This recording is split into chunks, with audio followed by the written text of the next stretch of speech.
In this video, I will show you how you can record the screen of your iPad 11 A16. Now to do that, just swipe down from the top right of the screen and open the control center. And in the control center, you will find this icon, which is the screen recording icon.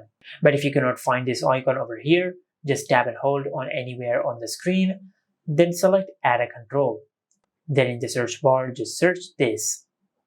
And just tap on the screen recording icon and you can add it to your control center. Now after you add the screen recording icon to the control center, now just tap on anywhere on the screen to save the changes. Now if you tap on the screen recording icon just like that, it will start a countdown and you will start screen recording on your iPad. As you can see, this red icon indicates that you have started screen recording. Now to stop screen recording, just tap on this icon and select stop. But the screen recordings which you have recorded will not have sound.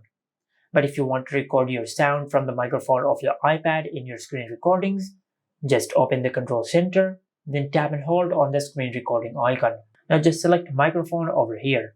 Now after you turn on the microphone, then select start recording, and after the countdown finishes, you will start screen recording, but this time it will start recording your voice from the microphones of your iPad. And once you're done recording the screen, then just tap on this icon over here and select stop.